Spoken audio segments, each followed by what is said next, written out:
सूत पुराणी कथा कहते हुए कहते कि हे शौनक ऋषि मुनियों, ध्यान से सुनो।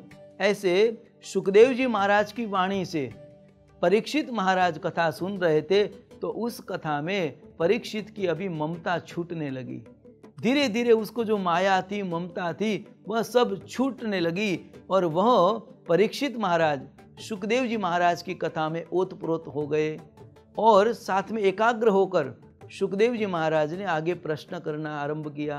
अब परीक्षित महाराज ने सुखदेव जी से प्रश्न कहा कि हे महाराज, कृपा करके आपने इतनी भाव विभोर कथा हमें सुनाई, मनुष्य के गुण धर्म सुनाए, मनुष्य का जीवन उपासना के लिए बना हुआ ये हमें आपने बताया, परंतु मेरे मन में यह प्रश्न है कि प्रभु ये सृष्टि को बनाते कैसे हैं?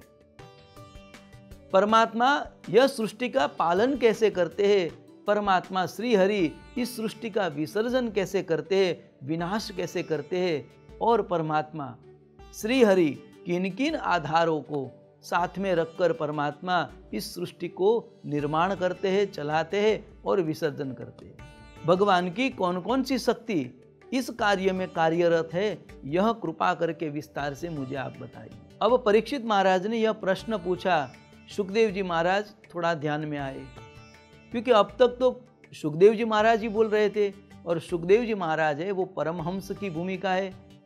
परमहंस की भूमिका मतलब यह है कि उसे कुछ नियम या फिर कुछ बंधारण उसे पता ही नहीं है, या फिर वो उसको पालते भी नहीं है, मानते भी नहीं है।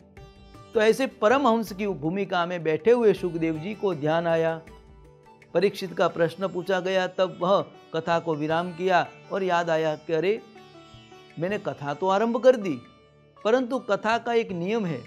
कथा का नियम है कि जब भी कोई कथा आरंभ करो तो उसमें सबसे पहला मंगलाचरण होना चाहिए।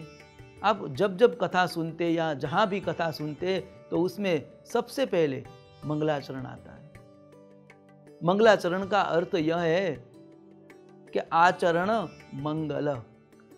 सबसे पहला तो अपना कथा में मंगल आचरण होना चाहिए।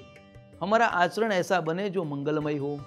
हर एक कथा में सबसे पहले इसलिए रखा गया है कि कथा में वही व्यक्ति प्रवेश करे जो मंगल आचरण वाला हो, या कथा कहने के लिए भी वही व्यक्ति बैठे जिसका आचरण मंगल हो, क्योंकि आचरण से ही व्यक्ति का व्यवहार और विचार बनता है। इसलिए हर जगह पे भगवान नाम की कथा आरंभ होती है, तब सबसे पहले मंगलाचरण होता है, फिर बाद में भगवान नाम स्मरण होता है और फिर बाद में भगवान की कथा सुनाई जाती है।